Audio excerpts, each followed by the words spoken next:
Hi everyone, this is Mark Lichtenwalter and this is part two of my history. Somebody asked me recently um, about my history, so my first video that I made was my early history, my family and growing up, and the things that I experienced as a child with my actually I was baptized in 1986, but I converted to Baptist in 94. So, one thing I didn't mention, so I didn't put in any of the spiritual stuff other than um, the paranormal activity that happened around me as a child, along with meeting Lucifer for the first time when I believe I was 5 years old. Anyway, all right. So when I was in Job Corps in 1995, after I had become Baptist in November of 1994, was my first out of body experience. I was taken up, so I'll lay the scene here. So in Job Corps, we all had these cubicle dorms with like anywhere from 2 to 3 bunk beds, so 4 to 6 um, teenagers between the age of 16 to 24, which is the age that you can go into Job Corps before it was shut down anyway. Anyway, so my buddies had all left, my roommates had all left. I was laying on the top bunk in this dorm room that was my bed. And I was just laying there thinking about things, and I believe it was a Sunday. The kitchen, the food place, whatever on site, had a snack at night on Sundays, and they were open from like 6 to 8 or something like that. Anyway, so my buddies all left. I was laying there by myself, and I was taken up in the spirit by Jesus Christ. I went straight to the Salt Lake City Temple, which I'd never been in before. Um, and Jesus Christ brought me through the rooms in the basement, brought me all the way up through all of the rooms, and then brought me into the council room where the first presidency and the quorum of the 12 apostles meet, and then we went through to the other side, to the middle tower on the east side of the temple, and we went up a staircase and went up into this room, which is just just behind the gold plate thing that says House of the Lord under the angel Moroni. It is the highest room in the temple. In fact, if you look on the north and the south sides of that tower in the middle, there are two round windows that provide light to that room. And I've looked at diagrams and a whole bunch of blueprints and stuff. That room isn't named, and like it's there, but they don't even talk about it. But there's a room there, so I thought it was the Holy of Holies, and I believe it is. But then later on, I found out that the Holy of Holies is in the celestial room. So I believe that this room is the Holy of Holies for the Father, and that the one by the celestial room is the Holy of Holies for the Son. Um, because, yeah, anyway, I won't get into that too much. What I do want to say about this experience is that's where Jesus Christ brought me up to the threshold of going into that room. And when I went into that room, it was like walking into love times infinity. It was the most powerful experience I'd ever had up to that point. Um, it was overwhelming. And at that place, I heard the voice of who I knew was the Father, and the Father told me that I would be the last of his anointed prophets before the return of Jesus Christ. Okay, take in mind, consideration or whatever, I was anti Mormon Southern Baptist at the time. I did not know what to think about this. I was very suicidal this whole time, although I did not try to commit suicide when I lived in um, at the Job Corps. So um, anyway, yeah, so this thing happened to me. I didn't know what to think about it at the time. It wouldn't be for until a year later that I would actually have my conversion experience. So, and I've already talked about after I graduated Job Corps with a degree in advanced diesel mechanics and had a CDL and was driving truck and eventually ended up homeless using a whole bunch of drugs at the time. I was going to be homeless again. I was staying with my friends, but I couldn't work.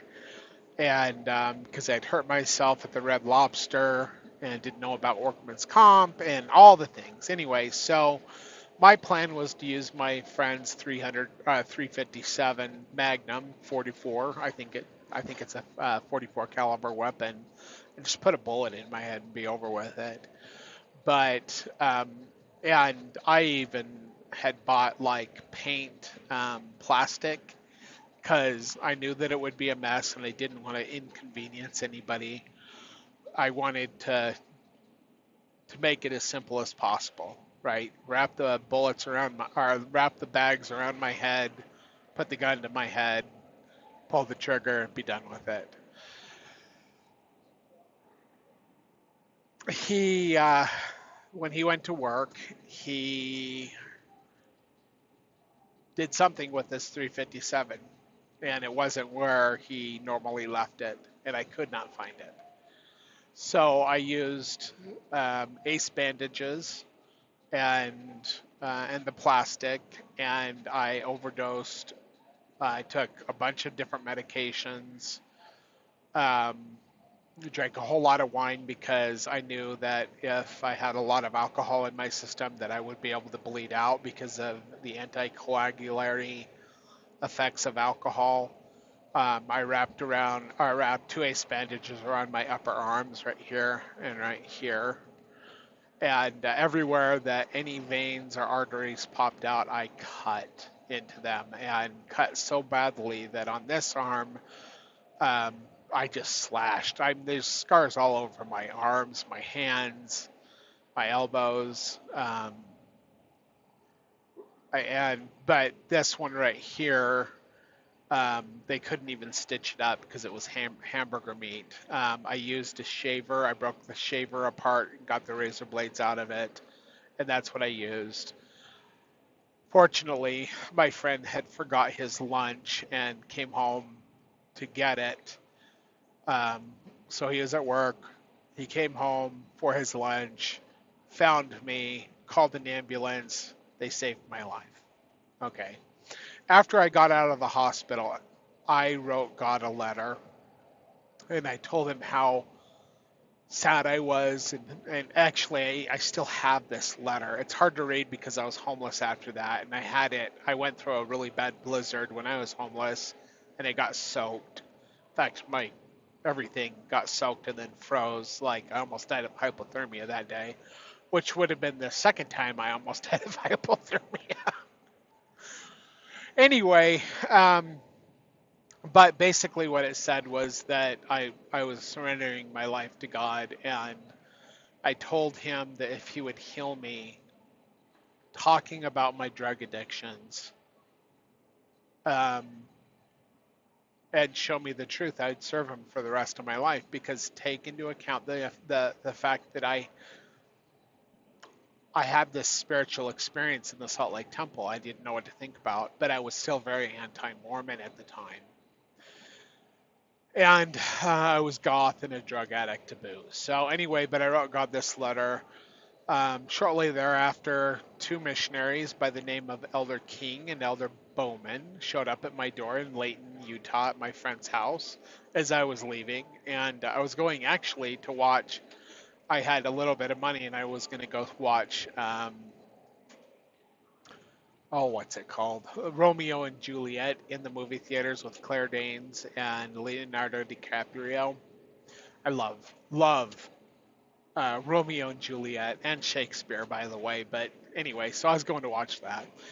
And so I told the missionaries, hey, I'm going to do this now, but maybe you could come back later. But then every time they tried to come back for about 3 weeks, I would intentionally not be there. Um, but eventually I decided to listen to what they had to say. So when they came in and taught me the first discussion, and this would have been in the fall of 1996, November, December time period, um, it was the first time in a long time I had felt peace. And like in a long time, I hadn't felt peace for a very long time. And I noticed it, and I noticed the way I felt, the spirit that testified to me that that I was wrong in Joseph Smith being a false prophet. But they taught me also how to pray, and they after everything they left, and I took the Book of Mormon that they gave me, and I knelt down against this futon, and I asked God if Joseph Smith was a true prophet, and if the Book of Mormon was true, and I it was like hot oil that I don't know how to describe it. It was like hot oil was entering in the top of my head, going down through my whole soul. And I I heard the voice of angels singing praises to God, like audibly. And it was just this very overwhelming experience. And I was 100% healed from all of my addictions at that point. In fact, from 1986 until today, I've never used illicit drugs ever again. But I was healed of my alcoholism and my tobacco use and the whole thing. So, um, my roommates were all goth. They were practicing pagan witchcraft type stuff. They were very unhappy that I brought the missionaries into their home. I ended up homeless again. Winter of 96, December of 96 into January of 97. I was homeless for about a month and a week, I think. My grandfather, on my mother's side, the one who had served 7 missions with my grandmother, had never had an audible spiritual experience before this point, but he had one this day. And this experience that he had, so they had a winter home in Richfield, Utah, and then their primary residence was Spencer, Idaho. Um, he heard an audible voice while he was in bed. Um, he would lay in bed in the mornings and read or ponder or whatever. I don't know what he was doing, but he heard a voice before he put his legs on and got out of bed. And by the way, he used wooden legs because he lost both of his legs in World War II, which I talked about in the first video. Anyway, but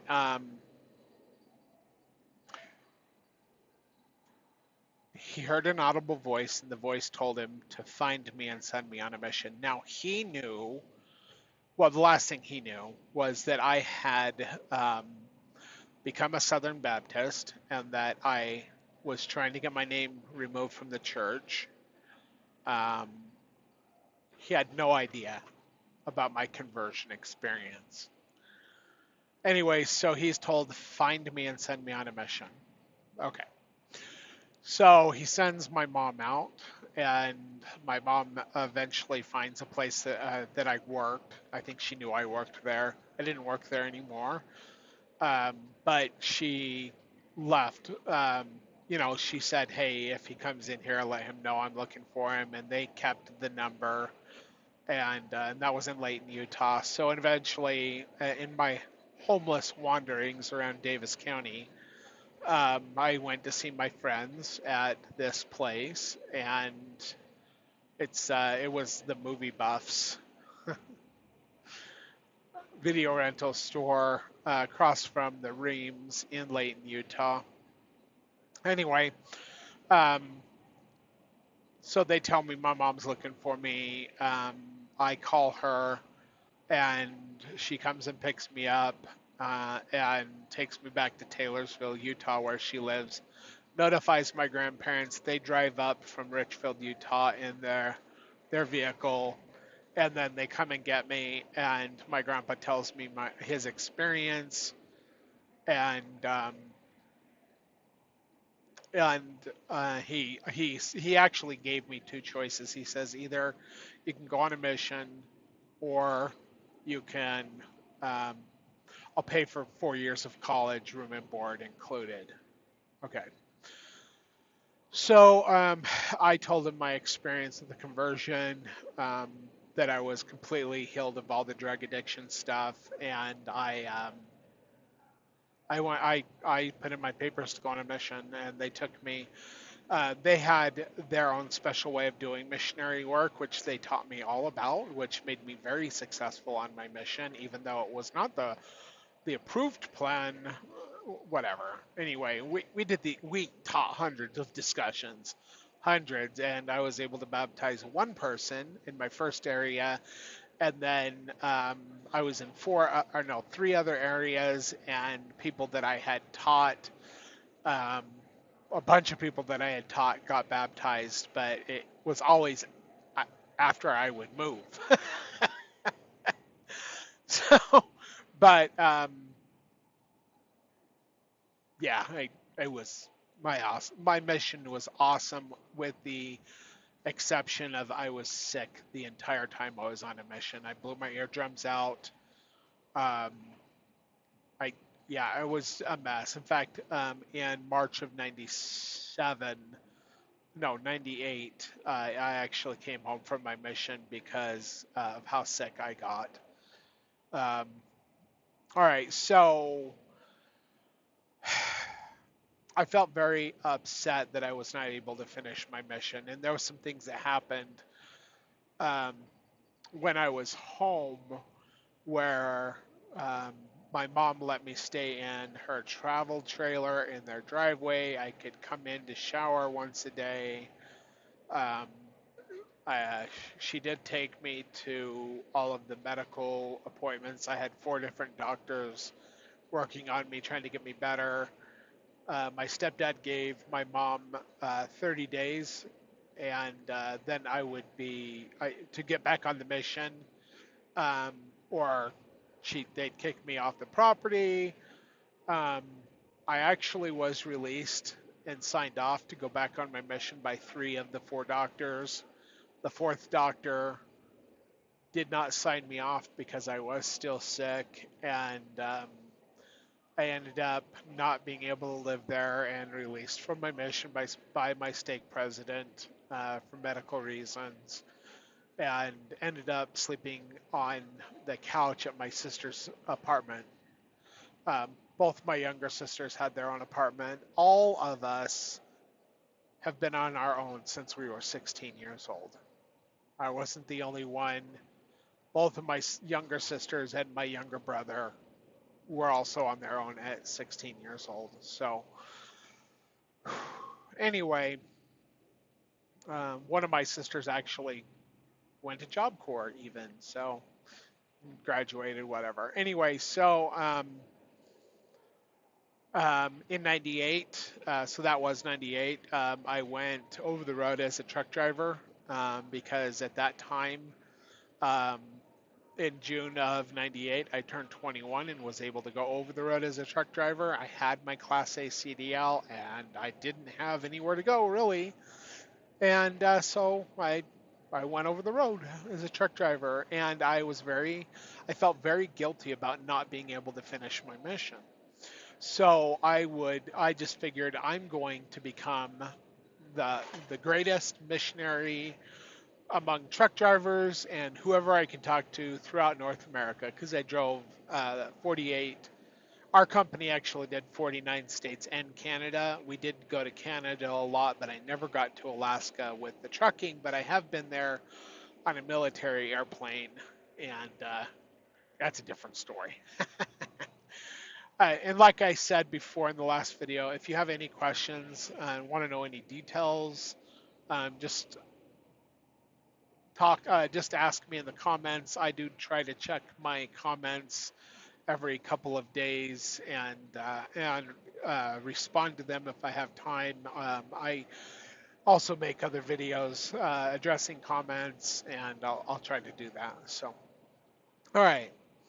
I'm actually just at mile marker 44 on I-15 headed southbound by Clark Canyon Reservoir, where my grandpa and I used to go fishing a lot, and we had a flatboat with a little motor on it, like an electric motor with a battery, I think, like a troller motor. Anyway, but my grandpa and I used to go out, and I would row him on this flat bottom rowboat all over the lake. He would fish.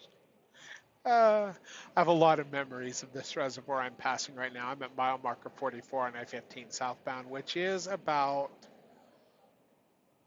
40, 60 miles north of Spencer, Idaho, which is where I consider my childhood home. All right.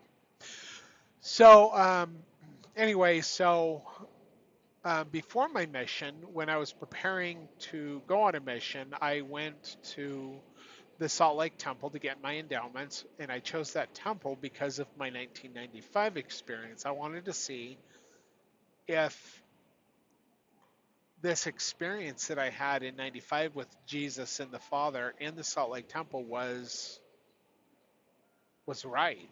I'd never been in that temple, so I got my endowments there, and I had confirmation, at least as far as what I was able to see, um, that yes, this experience wasn't just an hallucination or a dream, that it was real. So I got my endowments there. In my patriarchal blessing that I received in 1997 before I went on my mission, the last part of the patriarchal blessing, and it was 4 or 5 pages long. It was long.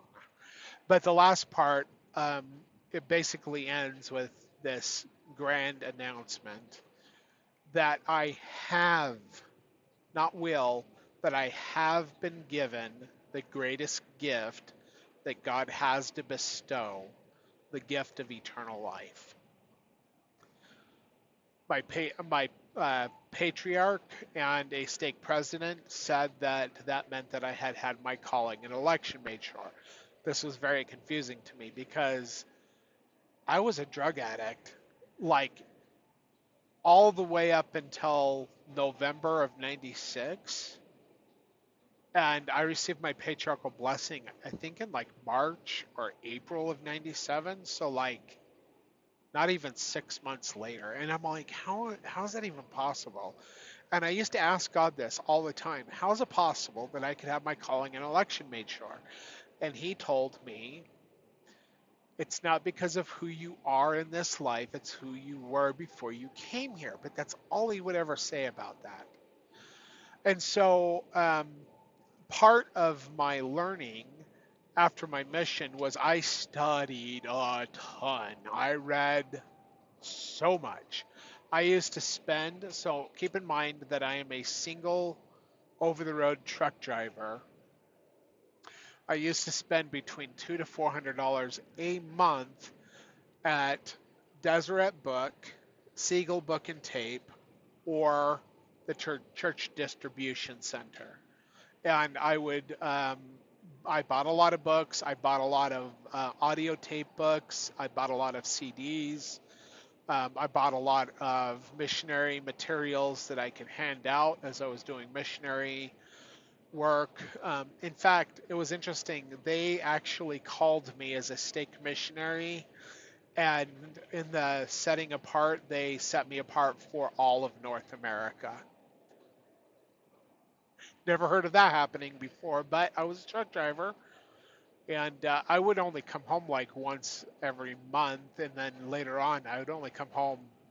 And by home, I'm just saying I wouldn't come back to Salt Lake to where my records were but once a month, and then eventually it got to be like I'd stay out for 2, 3, 4 months at a time, and every 7 days I would take a day off, and I'd go to church, and then I would go exploring, and I would do missionary work. I used to go into churches all over North America and talk to the pastors as a missionary, like as a member of the LDS church, not a full time missionary, but a stake missionary nonetheless. Anyway, I was pretty bold. With my background as being a Baptist and my study of the Bible, and then my grandfather's, he served a lot in the Southern States missions. Um, and the things that he taught me, like I utilized that stuff. Anyway, and then my mission, I utilized that stuff too. So anyway, but and then I studied like crazy, and so I was over the road from '98 to 2003, and I also was a driver trainer. Um, my uncle wanted to learn how to drive a semi truck, and I taught him. And then we ran team for like 6 months. In fact, he was with me on 9/11. We were in Atlanta, Georgia when that happened. I was driving. Um, this is before cell phones. I don't know how he knew. We did have a TV in the sleeper. Or no, no, he was asleep. Somebody came on the CB radio and said that America was under attack. And so I think I turned on the radio or somehow, and then I like yelled and I woke my uncle up and I said, turn on the TV. And I pulled over. I think we'd just gone around the loop around the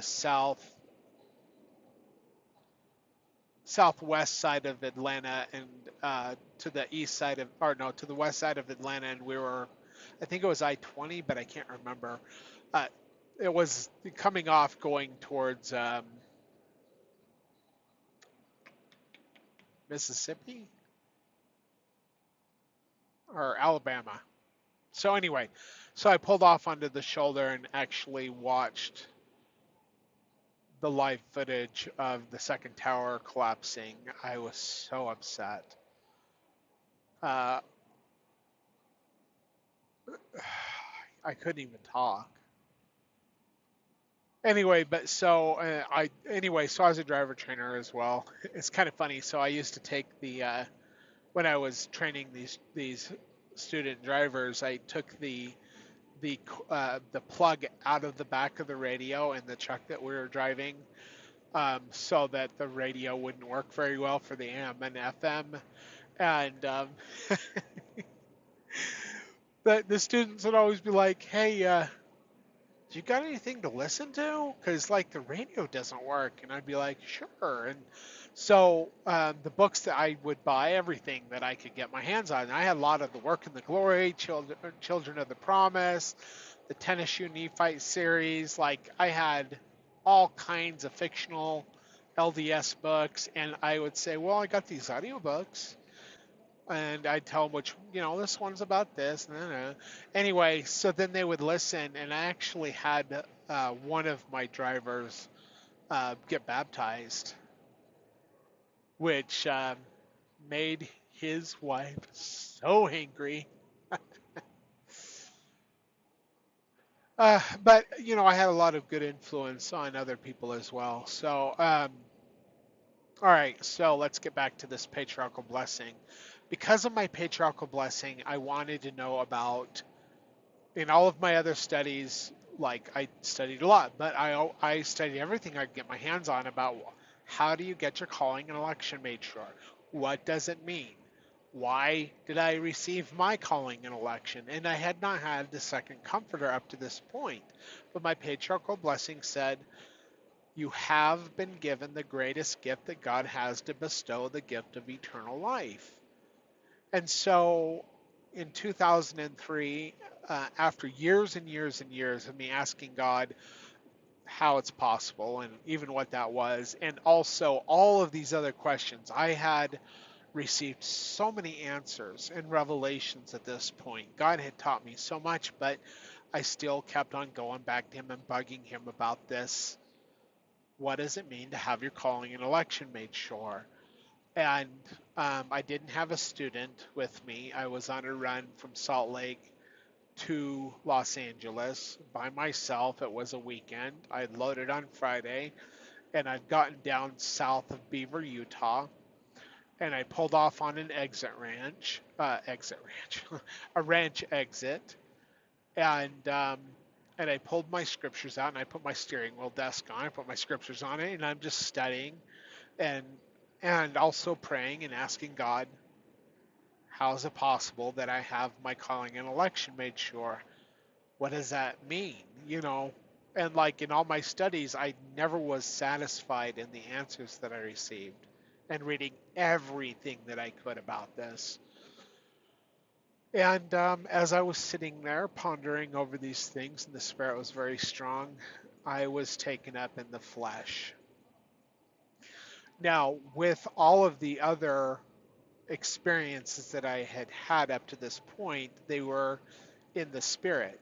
And I loved them because I've always suffered from pain in my body. But when you're in the spirit and you're taken out of your body in the spirit, and you're there and God's showing you things, not only do you feel the spirit really strong, but also the density of the body is not there. The pain of the body is not there. It is so free. And like you don't feel the pressure of gravity on you. Like, I don't even know how to describe. It is, I love them. And like, I became an addict of the spirit. I was a drug addict at one point. I became an addict of the spirit, and I'm like, but when I had these experiences, I loved them, and I've had so many of these experiences. But this particular time, when I was taken up, I was taken and transferred very, very quickly, to the point where everything around me was like a blur. And then I found myself in the meadow of this valley in the mountains, just sagebrush and grass with this river running through it. And I could feel the density of my body. I could feel the breeze. I could smell the sage and the grass in this high mountain valley that I was at.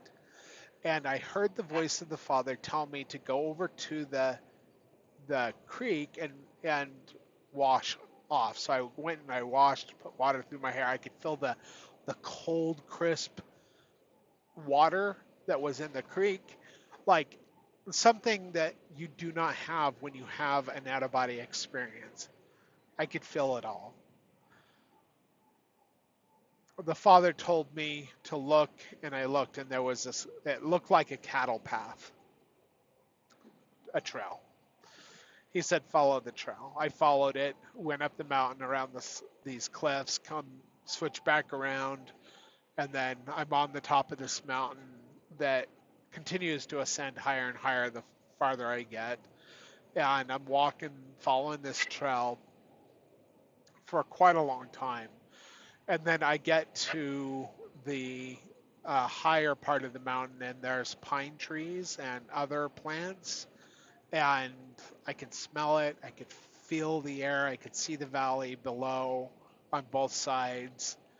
And I went into the trees. And as I made my way higher and higher, I eventually saw up in the distance through the trees a white building.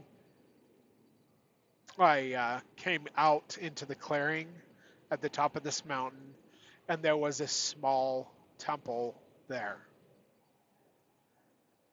Not not big, but it was a temple. It was smaller than the Monticello temple, if you know what I'm talking about. It was It wasn't. It was like it was bigger than a house, but it was smaller than a normal temple. Anyway, so I go up, and on the doors, and above the door it said House of the Lord or House of the Father. I can't exactly remember, but it said on the door, "Enter in that ye may obtain your calling and election made sure." And I heard the voice of the Father, and He told me to take off my shoes, for the place that I stood was holy ground. I took off my shoes. I entered into the foyer. So I don't know what else to call it.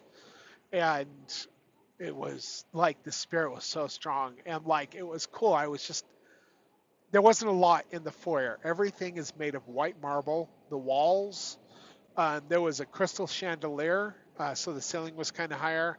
And I was looking at these stones that were glowing in the chandelier that were providing light. Of course, everything is emanating light.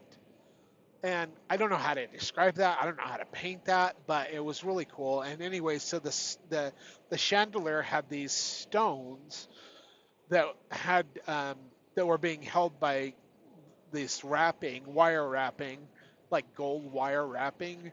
Anyway, but the stones were giving off their own light, and um, so there's the foyer, and then to the side, to the left side of the foyer, and going back along the side of the temple, um, there was a hallway, and in this hallway there was like, I don't know what you call it, like a hallway table, like not very wide. Anyway, on this table there was this vase or vase, and it was filled with white roses, and there was light emanating from these white roses. And in fact, it's my favorite flower to this day. Anyway, I continue down the hallway, and there is this curtain. So the hallway is all made of white marble, like polished marble, floors, walls. I don't remember looking at the ceiling except for the chandelier. But anyway, so I get to the end of this hallway, and there is a curtain. And the curtain was a dark maroon color, and the cloth on the curtain was very strange. It wasn't so like you'd think of velvet. It was a velvety type thing, but you know, cloth is like little tiny, right? But this was thick. This was like 4 inches thick. It was a very heavy curtain, and I could see that there was like an iron rod with these gold loops holding it up, and anyway, and the reason I know it was like 4 inches thick is because, like, when I put my hand between the two curtains that came together and pulled them apart to enter this room, I noticed how thick they were and how unlike anything I'd ever seen. And yes, like burgundy red, I guess, maroon red or burgundy. Anyway, so I go into this room, and so in my 1995 experience in the middle tower on the east side of the Salt Lake Temple, when I entered that room, it was like walking into love times infinity. It was very powerful. And I heard the voice of the Father, but I did not see him at that point. I also saw the inside of that room. I'll get to that later. Anyway, but so in this temple, in this physical experience that I'm having, um, I walk into that room, and it's like love times infinity again, like overpowering love. And I walk in, and so the passageway is on the side of the outside of the temple. So the room comes in, or the hallway comes in on the side, and then you go over, and then there's a path to go down, whatever. I don't know. Anyway, what I noticed was when I walked into that room, when I looked into that room, there was a very, very, very bright light at the other end of the room, shining, brilliant white light. As I slowly made my way towards it, just in awe of this brilliant white light, I got close enough and I saw that it was a man who was emanating light. And as I came into his glory, I immediately knew it was the Father, and I fell down on my face in front of him. And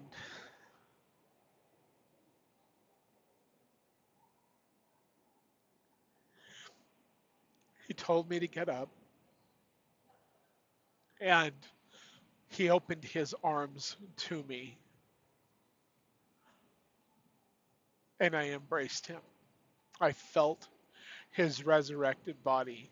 I felt my arms around him. I felt his arms around me. He was standing about 2 or 3 feet off the ground. Now, I venture to guess that he is probably somewhere around 6 foot tall. I don't know because he was not standing on the ground; he was above the ground. But and I'm 5'11". I had my head against his chest, and I was so grateful to be home because the suicidal depression that I have had, part of that is I just want to go home. And that's home. Where he is, that's my home. That's my home. This world has been brutal to me. I just wanted to go home. And I was home at that point. And I'm embracing him and he's embracing me. And he tells me to kneel down before him. And I asked him why. And he said, because I am going to seal you up unto myself and unto eternal life. So I knelt down before him, and he laid his physical hands upon my physical head. And as he did so, I had my head down. He's got his hands on my head, and I'm like folding my arms, and light starts to emanate from me. And the reason why I'm saying this, my head's down. I'm looking like I ain't closed my eyes. I'm looking down, and there is light flowing out of me. This took me off guard. It, it distracted me. The Father sealed me up unto Himself, and then, like, I don't remember what He said because I was so distracted by this light just flowing through Him and out of me. I, I didn't know what He said, but He told me what He was going to do, and He did it. And then after this event happens, I stand up, and Jesus Christ is standing there as well. And this is the first time I'm seeing Him. And I embraced Him as well. And the Father tells me to go with Jesus and that He's going to answer some questions that I have. So I went with Him, and we went to another part of this room, and the Father left, and I sat down with Jesus on this marble bench, and we just talked for hours. And He told me so many things, but there were things that I was asking. Like, He wouldn't say anything past what I asked, but mostly at that time, I was so lonely. I always wanted to have my own family. I always wanted to have the love of a wife and to be a father and to have children. And as a truck driver, I was not given that opportunity. I was just, I was doing the work of the Lord. I had the Spirit with me all the time. I had Temple recommend, but like I would only come home like once every couple of months, and I wasn't meeting anybody that I could date or marry. And I was very concerned about that. So that's what we're talking about a lot. He told me a couple of things, which he told me to stay driving a truck. He told me that he put me in this line of work for his own reasons, and he told me to keep doing it until he brings me out of it, which I've been obedient to. So this was in 2003, um, and it's 2025 now, so 22 years. Of course, I got my CDL in 95, August of 95. It's October of 2025 now, so that's 30 years. But anyway, so he also told me that all of the things that I have gone through, and this is still hard for me to understand this, all of the things that I have gone through, he allowed those things to happen to me for his wise purpose, that I might become the servant of God that he needed me to be. He didn't tell me who he needed me to be, just that I might be the servant he needed me to be, and that he allowed those things to happen to me, which it's still hard. I wouldn't wish the things I went through on anyone. Um, I know some people had it worse, but mine is right up there with the worst. Anyway, so um, we finished talking, and he told me that that I'm going to continue to do his work, and he's going to continue to teach me, and I'm going to continue driving a truck. So anyway, but I was getting ready to come off the road. So I did come off the road shortly after that, a couple months after that, but I continued driving truck just locally, belly dumps in Salt Lake, and it was because I wanted to go to singles wards and meet people, and you know, so my experience is very interesting. From my conversion through my mission, through the time from 98 to 2005 for 5 years, or 2003 for 5 years, um, like I never really was part of anywhere. Like, yeah, I was a missionary, but I don't know. It was like God was keeping me separate from the church while I was going to churches all over North America. I used to Sunday morning. I'd find a place close to a church, and Sunday mornings I'd call the secretary's office, and I would say, "Hey, I'm a truck driver. I'd like to come to church. Can somebody come and pick me up?" And they always did. And I'd tell them where I was at, and then they would take me to church. And then often, like usually, the bishop or somebody in the bishopric or an elders quorum president or whatever, they would take me home and feed me dinner and get to know me, and like it was awesome. So and then also I'd go to other churches too, but I'd go to LDS churches all over North America, and I really loved it. But I never was, or rarely was I ever where my records were. And people really didn't know me there. Like, oh, you're back, hey, but they didn't really know me. They knew that because of my studies and my intelligence that I had a lot to say about, like, especially in elders quorum or Sunday school or whatever.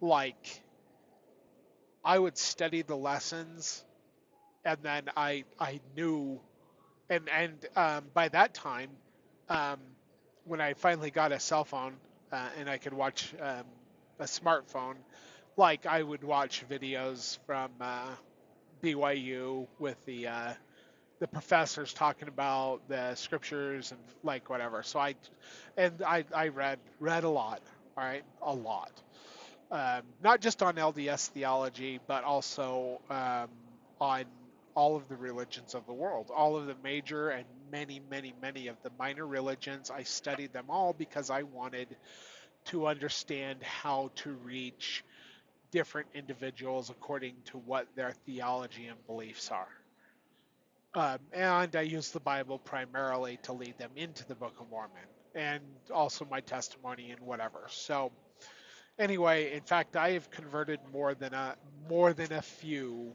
pastors and assistant pastors at churches, um, in a day or two or three. Um, but then I would be off again driving a truck somewhere else. So anyway, so so eventually I come off the road, and I got this job driving belly dump, and I bought a house in Kearns, Utah, and I was single, so I made it into, like, I rented the rooms out. It was a 5-bedroom house. My little brother, I rented a room to him, and then myself, and we took the small rooms so that we could rent out the big rooms for $300 a month for each of these rooms, which was the going price for rent back then. But that included all the utilities, and then the thing about it was my house was like built in, I think, the 1950s, and it was built in Kearns on the old military base, and it actually had a basement, but which I don't think the other ones did. Anyway, it doesn't matter. But anyway, so I rented the rooms out for $300, and there was 3 bedrooms that I would rent out for $300, and I would rent to LDS, college-aged young men, and yeah, that was a fun time. Anyway, but all during this time, I'm still studying like crazy. I'm still learning. In fact, the first job I got driving belly dumps, we got laid off in the wintertime, and I got a membership to Kearns Recreation Center, so I'd go work out every day. And then I had classes at the University of Utah Institute and also Salt Lake Community College Institute on Redwood Road. And I just spent my time in institute classes and working out at the gym, and it was awesome. And they made me activities coordinator. So like we used to go to music and the spoken word every Sunday. And I'd go even if nobody else went. But I often had a group. We'd meet by the flagpole on the west side of the Salt Lake Temple at a certain time, and then we'd go in together as a singles ward group. We used to have parties at my house, like singles ward type things, movies. I bought a ceiling projector, and which cost me like $3,500. And my screen, the screen for the ceiling projector was like 110 inches. And that was on the main floor in the living room. And like I had full size couches on both sides of the room, the screen on the other end, and then on the back end I had 3 oversized leather lazy boy chairs that were so comfortable. And then I had a bunch of banana chairs, and like, yeah, people would come over, we'd watch movies, we'd like make like things for them to eat in the kitchen, and like it was great. Um, One of the people who came to one of my LDS get-togethers was Rebecca Limberg. She she went by something like, her username was Smiley23 or something like that. I can't remember. Smiley something. Anyway, it was love at first sight with her, and we started dating. And our first date was on Valentine's Day, 2004. And I took her to this a singles dance, but I didn't realize it was a singles dance for like mid 30s and up. So we're like in our 20s, and she'd just come home from her mission, and but like on that Valentine's Day dance, we danced a couple times, but we spent most of the time off the dance floor just talking, and it was like everything else vanished from around us. And we stayed with each other after the dance, and we just drove around until like morning, just talking. And she even tried to grab my hand. Okay, so here's something interesting. I spent years in isolation driving a semi truck.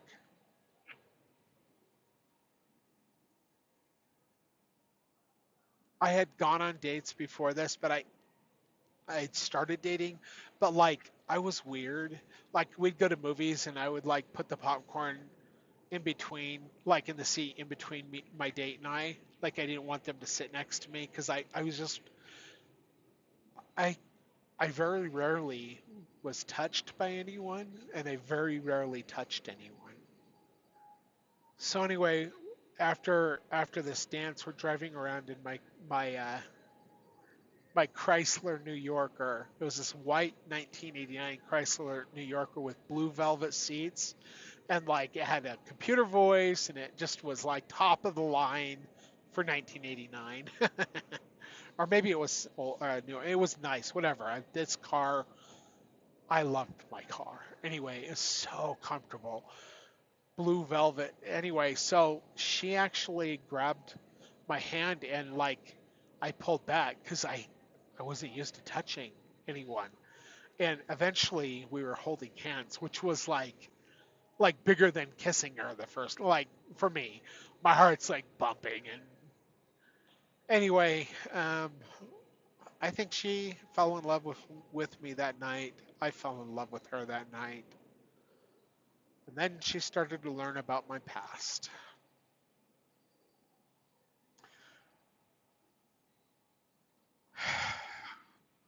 She several times, we dated for a couple months, and I started to tell her about my past. Several times she told me I just need a break, because she was trying to, she couldn't marry me. Okay, so I'll tell you about this. Her great uncle is President Hinckley. One of her great grandfathers is Alonzo Hinckley, I think.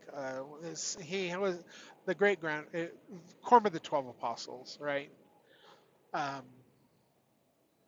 Her grandmother was President Hinckley's cousin, I think, but somehow they ended up growing up together. I don't remember. Her name was Beulah Hinckley, and I met her several times, and she lived with um, Beulah and um, and Ford Rose. I can't remember what his first name is, but Rose. So Beulah married a Rose, but Beulah was a Hinckley. All right. So, but it really bothered Rebecca that I had been a drug addict, that I had been goth. Oh, and by the way, I didn't tell you this before. I didn't think about it. I actually started as a joke, a gang in '96 called the Mormon Mafia. They used to call me the Godfather because I'm the one that started it. And it was just a joke, but it turned into the real thing.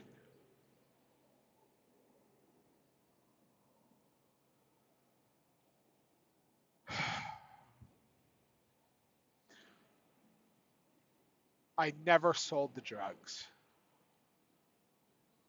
but I was the leader.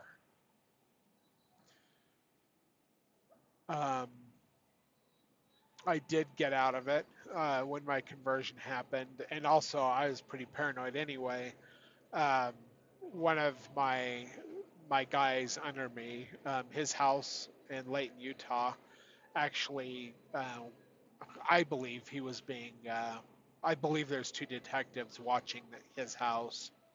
Yeah, I just there was we shot at, gotten into fights, got my car shot up. They tried to kill us. Other gangs in Ogden, the Ogden area. Anyway, so I had these experiences before my conversion, and then all of the stuff I'd been through and everything else, um, including living in a psychiatric center for 3 months. So she'd go on and off with me. Like she couldn't live without me, but she thought if she could just break it off for like 3 months and have absolutely no contact, that maybe she wouldn't love me anymore. It didn't work. I respected her wishes several times when these things happened. Um, Her family was nice to me, but according to what she would tell me, like things that they were like trying to tear us apart. Um, Eventually, we did get engaged, and on May 25th, 2025,